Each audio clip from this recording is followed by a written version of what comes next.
Hello again.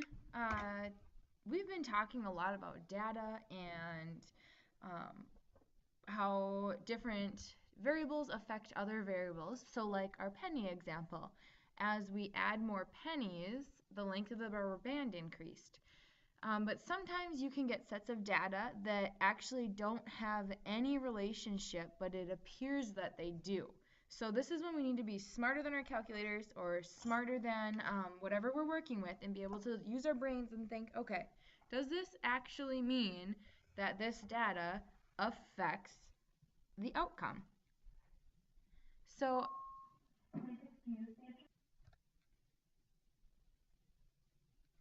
another example of causation and correlation, that's what we call this, is let's say the weather is super, super warm out and you have ice cream sales that are through the roof. You're just selling a whole lot of ice cream. And so you have a friend, let's just call him Bob, and Bob says, wow, the more ice cream we buy, the warmer it is outside. So Bob decides that he's just going to buy a whole bunch of ice cream to keep the weather warm. Now, it's probably true that there's a relationship between ice cream sales and the temperature outside.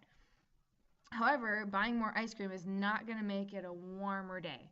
What's happening is the weather is influencing those ice cream sales, not the other way around. So we have to be very careful about what is causing what. Okay, so our objectives today are to be able to recognize that correlation does not always imply causation and that causation is not illustrated on a scatter plot. This is where you have to use our brains. And we also want to determine if statements of causation seem reasonable or unreasonable and defend your opinion. Okay, so what in the world are we even talking about? We have a quick little example of just kind of a funny website called Spurious Correlations. And what this website does is it shows us just like really ridiculous correlations that one thing does not cause the other. So here we have the divorce rate in Maine, and it is definitely correlated with the per capita consumption of margarine. Now, does that mean, so correlation we've already defined, and that means that there's a relationship there, there's a pattern. So as one increases, the other increases, or as one increases, the other decreases. It's the same sort of graph. So that's what's happening here. Here we have our margarine consumed and our divorce rate, and man, do those graphs look similar. But that doesn't necessarily mean that the more margarine we eat, the more people get divorced, or the higher the divorce rate. That's silly. Here we have the age of Miss America. So Miss America, her age is correlating with murders by steam, hot vapor, and hot objects. Now, does that mean that the more murders there are in this world by steam, hot vapors, and hot objects, the older Miss America is, and the opposite? No, that is ridiculous, and we need to realize that is ridiculous. And so you can see here they even list the correlation coefficient, which we know about, and this one's a 0.87. That is actually very high. The one before was a 0.993. That's super high. So you would say, yeah, this data really does correlate, but we know that one is not causing the other. There is no causation. We can keep on going. Here we have the per capita consumption of mozzarella cheese and civil engineering doctorates awarded. The more cheese you eat, the more civil engineering doctorates we give out? I don't know. People who drowned after falling out of a fishing boat correlates with marriage rates in Kentucky. Those are similar graphs. Now, does it mean that the fewer marriage rates we have in Kentucky, the fewer people drowned falling out of a fishing boat? No. There's all sorts of these just ridiculous ones. Number of people who drowned while in a swimming pool. It correlates with power generated by U.S. nuclear power plants. So the more power we generate, the more people are going to be drowning in swimming pools. Now that's obviously, it's a strong correlation, 0.901, but definitely does not imply that one of these things caused the other. Okay, you get the hint. So we're going to have just a quick little example, couple examples where you have to decide if there's correlation. So you've gathered this data for example 1, and it's collected comparing the number of hours spent studying for the ACT test, which all of you will most likely be taking, and the overall test score. So is there a possible correlation? Do you think that the more hours you spend studying, the higher your test score will be? And the less hours you spend studying, the lower your test score will be? So yes, this definitely has a correlation. And if we could sketch a little graph here, you don't need to do this. This would be hours spent studying, and this side would be our score. And so the more hours we spend studying, the higher our score is getting. So our graph, we don't know if it's exactly linear, but we'll just assume for this problem it is. So we can say what kind of a correlation? Well, as one variable increases, the other also increases. So this is a positive correlation. And if you guys don't remember when we define correlation or what a positive correlation is, or that, you can flip back in your notes. I'm trying to find the section where we talked about this. 10.6, when we talked about the line of best fit, we also talked about correlation. Positive correlation, negative, no correlation, the correlation coefficient. Is there a possible causation? So does one cause the other? And we can also say yes, because the more hours you spend studying for that ACT, the higher your test score is going to be. More hours spent studying. Ooh boy.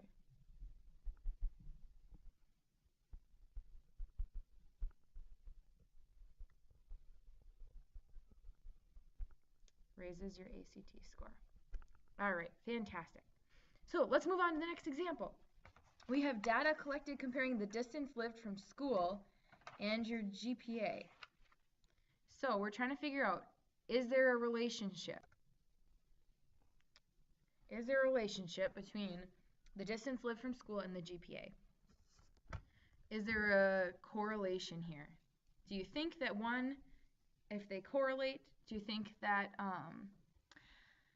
the farther you live, that would go along with your GPA? Does it make sense that students living farther away from school would have a higher GPA, or students living closer to school would have a lower GPA, or vice versa? Think about it. And I hope we come up with no.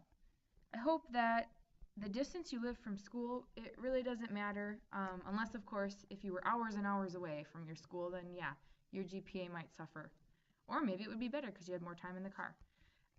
But basically, if you live 10 miles away or you live 2 miles away, no, there's no correlation.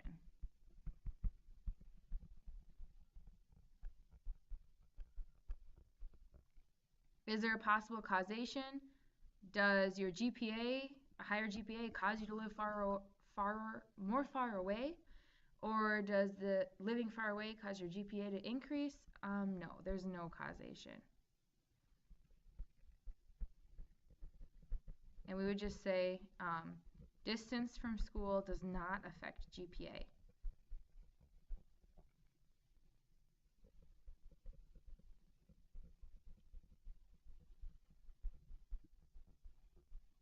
Doesn't affect.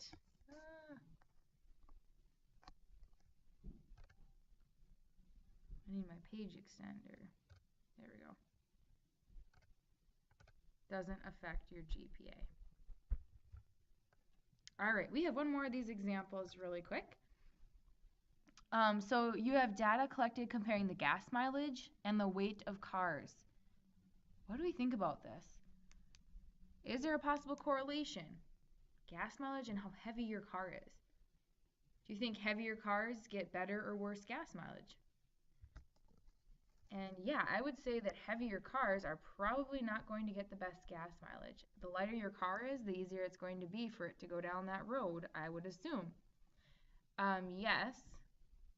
So now as weight increases, as weight's going up, up, up, if we want to sketch our little graph, we have weight here, and miles per gallon here, your gas mileage. As weight's going up, your gas mileage is actually decreasing. We would assume using our logic. So yes, and this is a negative correlation. Oh, I didn't answer why in our last problem. Because the heavier your car is,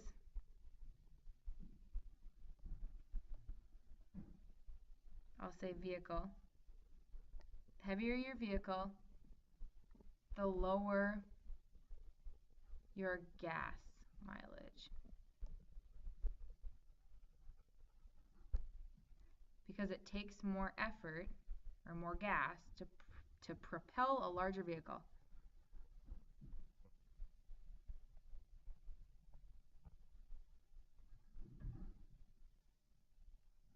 Or I could say to fuel a larger vehicle.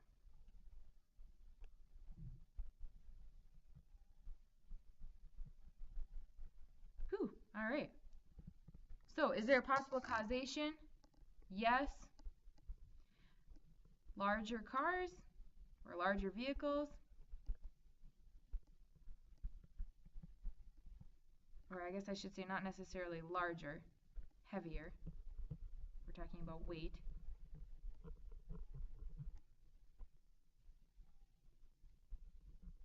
Should do the same thing here.